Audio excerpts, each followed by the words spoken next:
બાંગ્લાદેશમાં થયું ત્યાંના કેવું બોલે છે કે એ તો ત્યાં તો એક મારો છે, પણ અહીંયા તો ઢગલા કરી નાખશું કે જીવતા સળગાઈ નાખશું. શું આ અમારા ધર્મ પર અમારે કંઈ બોલવાનું જ નહીં? એમને એમનો ધર્મ વાલો છે તો અમે શું, અમે કોણ છીએ? અમને પણ અમને ધર્મ તો વાલો હોય ને, કેમ ન વાલો હોય? जब पूरी दुनिया 31 दिसंबर की शाम नए साल का जश्न मना रही थी और इंग्लिश कैलेंडर के स्वागत में मस्त थी, उसी समय गुजरात के अहमदाबाद जिले के सानंद नगर तालुका के कलाना गांव में हिंदू महिलाएं अपने घरों में डर और दुख से रो रही थी. यहाँ कुछ दिन पहले ही एक हिंदू युवक ने सोशल मीडिया पर बांग्लादेश में हिंदू युवक दीपूचंद्र दास की जलाने की घटना पर न्याय की मांग वाली पोस्ट डाली. इससे आक्रोशित स्थानीय मुसलमानों ने उसे बुरी तरह पीटा और धमकी दी कि बांग्लादेश में एक को जलाया, यहां हम पूरा गांव जला देंगे. इसके बाद जिहादियों ने घरों की छतों से हिंदुओं और उनके घरों पर पत्थरबाजी शुरू कर दी. कई हिंदू पुरुष महिलाएं घायल हो गए. पॉप इंडिया गुजराती की टीम ग्राउंड जीरो पर जब पहुंची और पीड़ित हिंदू महिलाओं और घायलों से बात की तो जो जमीनी हकीकत सामने आई वो बेहद गंभीर और चौंकाने वाली थी. लंबे समय से हिंदुओं को प्रताड़ना, धमकियां और योजनाबद्ध हमले. पॉप इंडिया गुजराती की इस रिपोर्ट को सोशल मीडिया पर जमकर शेयर किया जा रहा है और गुजरात सरकार से तुरंत सख्त कार्रवाई की मांग उठ रही है. पुलिस की कार्रवाई के डर से कई आरोपित खेतों में छिप गए थे. पुलिस ने ड्रोन की मदद से इन्हें पकड़ा. गांव से अब तक 40 से ज्यादा लोगों को हिरासत में लिया गया है. सांप्रदायिक तनाव की आशंका को देखते हुए गांव में भारी पुलिस बल तैनात है. आइए देखिए ऑप इंडिया की गुजरात से ये ग्राउंड रिपोर्ट. ઓપ ઇન્ડિયા અત્યારે તદ્દન ગ્રાઉન્ડ ઝીરો ઉપર આવીને ઊભું છે. ગઈકાલે તમે જે અત્યંત વાયરલ થયેલો અમારો વિડીયો જોયો હશે કે જ્યાં સામેથી એક ધાબા ઉપર મુસ્લિમ ટોળું હિન્દુઓ ઉપર મોટા મોટા પથ્થરો નાખી રહ્યું હતું, ઘાતક હુમલો કરી રહ્યું હતું. અમે અત્યારે એક્ઝેક્ટ એ જ જગ્યા ઉપર ઊભા છીએ જ્યાંથી ગઈકાલનો વિડીયો લેવાયો હતો. આ સામેનું જે નિર્માણાધીન ઘર દેખાય છે ત્યાં મોટી સંખ્યામાં મુસ્લિમ ટોળું ઊભું હતું અને ત્યાંથી મોટા મોટા પથ્થર નાખીને આ બંને ઘર છે, મોટા મોટા પથ્થર નાખીને તમને અહીંયા દેખાશે, હજુ પણ પથ્થરો પડેલા દેખાશે. નીચે તમે જોઈ શકો છો પથ્થરોના ઢગલા છે. આ પથ્થરોના જે ઢગલા છે હજુ તો આમાંથી ઘણા સાફ કરી દેવામાં આવ્યા છે. આ પથ્થરોના ઢગલા કાલે આ જે ધાબાઓ છે, જે હજુ વિડીયો અમારી પાસે પણ ઉપલબ્ધ છે, આ જ ધાબા ઉપરથી પથ્થર આવ્યા હતા અને હિન્દુઓને ચૂનીને ટાર્ગેટ કરવામાં આવ્યા છે. ચૂનીને ટાર્ગેટ કરવામાં આવ્યા છે. અહીંયા તમે જોશો કે કાલે જે પથ્થર આવી રહ્યા હતા, અહીંયા તમને બતાવવા માંગીશ કે આ જે બાથરૂમ છે, અહીંયા એક નાનકડી દીકરી નાહી રહી હતી. એ નાહી રહી હતી, અહીંયા ઘરમાં લોકો ચા નાસ્તો કરી રહ્યા હતા અને તમે જુઓ આ દરવાજા તૂટેલા છે, અહીંયા પથ્થર આવ્યા. આ તમને દેખાશે કે હજુ પણ દરવાજા તૂટેલા છે. ને એ કાલે આ પથ્થર માર્યો ત્યારે શું થયું હતું, શું કરી રહ્યા હતા તમે? ત્યારે અમે સંડાસમાં નાહી રહ્યા હતા. બરાબર. તો અચાનક પથ્થર આવ્યા ને તમને તો ગભરાઈ ગયા છો કે? માંદી પણ થઈ ગઈ. આને તો આખી રાત વાકવાનું ને એવું થઈ ગયું, આખી રાત ને એવું રાતે બીમાર થઈ ગયા, ગભરાઈ થઈ જઈ છે, આખી થઈ ગયા. બીમાર અને એ હામાં થાવા ઉપર તો પા વિડિયો ગંદા કરીને અમને વિડિયો આમ દેખાડા તો મારતા જાય પણ વિડિયો બી આમ કરે, અમને ચાનું ખોલીને અમને દેખાડતા હતા સાહેબ. આટલી ગંદી પ્રવૃત્તિ કરતા હતા. હા, એટલે એમને ખ્યાલ છે કે અહીંયા બાળકોને લેડીઝ છે છતાં બી. હા, એટલે જ.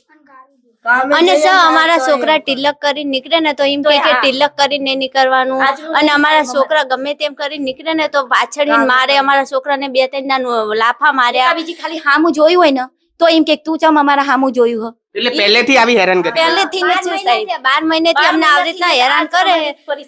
રિક્ષા લઈને કાલે સવારમાં નીકળ્યો ને એટલે એને બધાને ઘેરી લીધો અને એને માર્યો, હાથ પગ ભાગી નાખ્યા. પછી અમારા દુકાન છે ને એમાં ટસેડી અને ઘરમાં લાવી દીધી.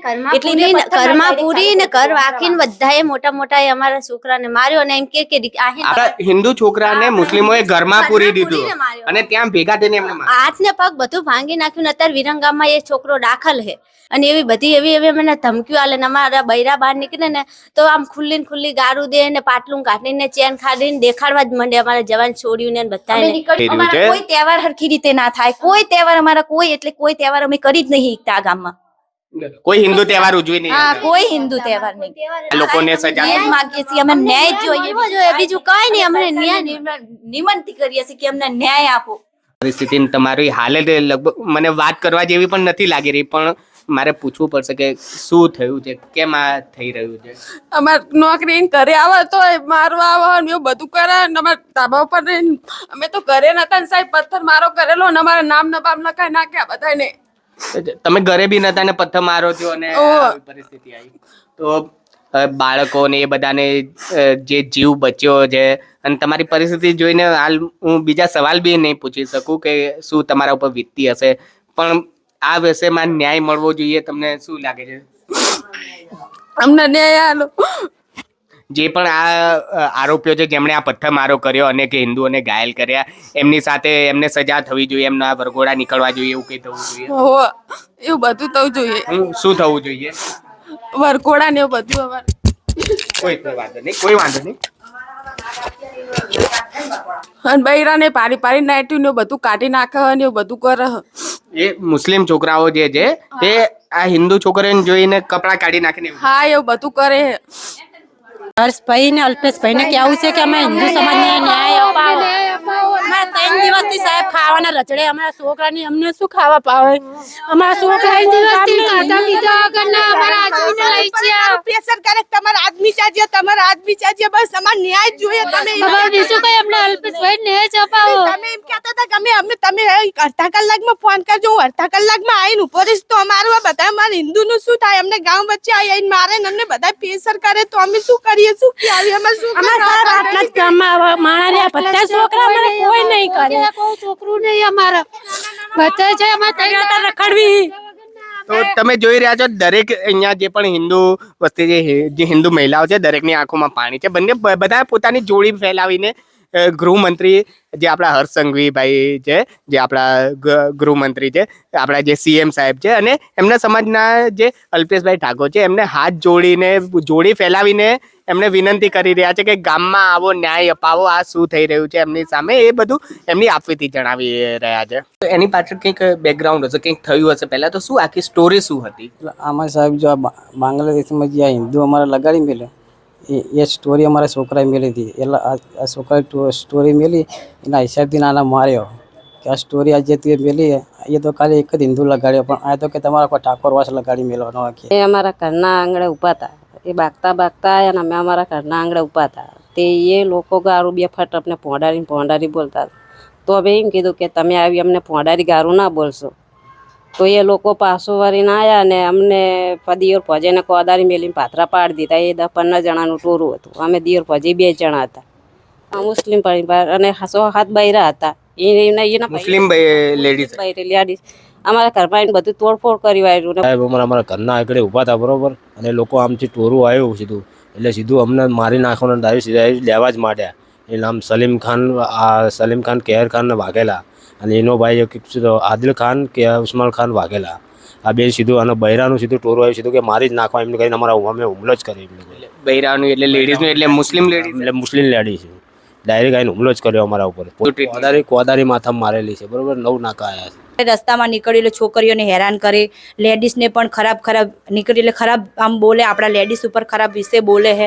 એવું બધું આપણા પહેલેથી જ એમને. આ તો હવે અમારા ગામમાં પાણીની સુવિધા થઈ, નકે અમે તળાવમાં કૂવે અમારે કપડાં ધોવા જવાનું હોય, કૂવે પાણી ભરવા જવાનું, એટલે ખરાબ દાનતે અમારી ઉપર જોવે એ રીતે નીકળ્યું એટલે ખરાબ દાનતે જ જોવાનું. અને આ રીતે અમને હેરાનગતિ કરે છે.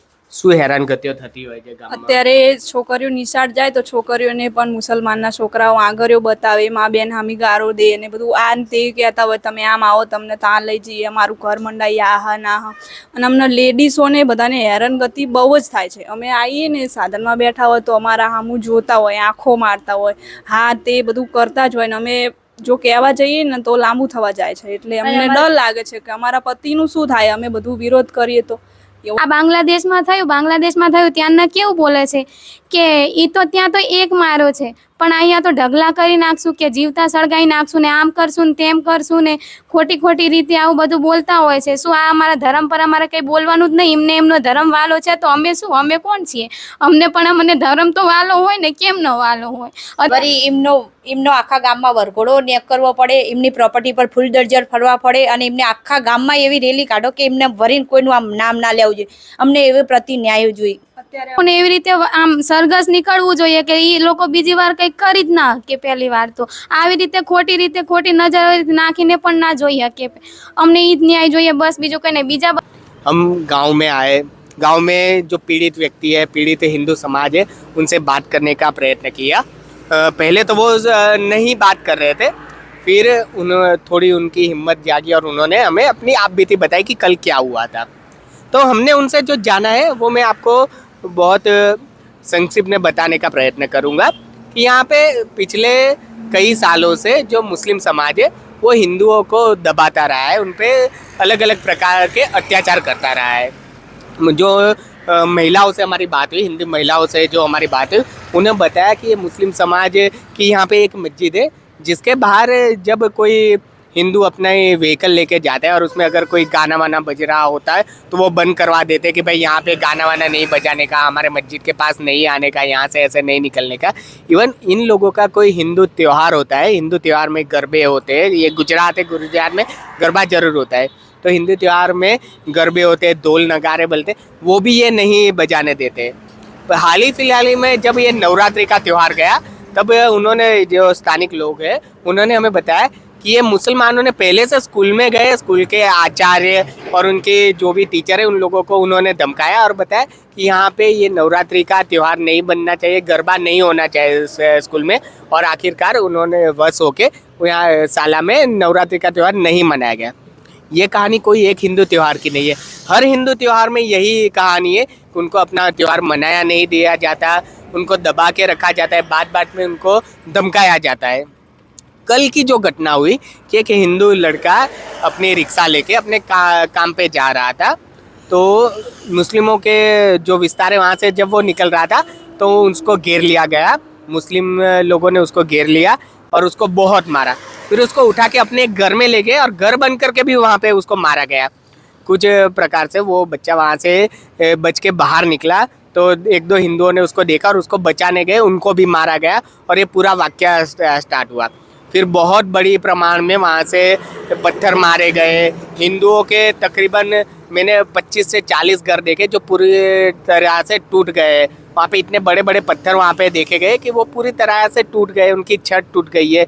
कई हिंदुओं को लगा है, कई हिंदू गंभीर रूप से घायल है जो अभी हॉस्पिटल में है। एक दो हिंदू जो ठीक ठाक घायल है उन्हें यहाँ पे हम मिले, उनसे भी उनकी आप बीती जानने का प्रयत्न किया। महिलाओं ने कहा कि ये आजकल का नहीं है, सालों से उनके साथ ये अत्याचार होता रहा है। मुस्लिम उनको डरा धमकाते हैं, उनको अपना त्यौहार नहीं मनाने देते हैं। उन्होंने केवल इतना ही नहीं, उन्होंने बताया कि जब गांव की महिलाएं, हिंदू महिलाएं गांव में निकलती है और उनका विस्तार यानी मुस्लिम समाज का विस्तार आता है, वो लोग वहाँ के कुछ बच्चे यानी जो युवान है वो अपना पेंट निकाल के अपना प्राइवेट पार्ट दिखाते हैं, उनको पेंट निकाल के अपना प्राइवेट पार्ट हिंदू महिलाओं को दिखाते जाहिर में, खुले में। उनको किसी का डर नहीं है और ऐसी अश्लील हरकतें कई टाइम से वो कर रहे हैं। यहाँ पे हम हिंदू महिलाओं से मिले और उनसे आप बीती जानी, उनके घर देखे, आगे का क्या, इसका भूतकाल में क्या होता था वो सब जानने का प्रयत्न किया।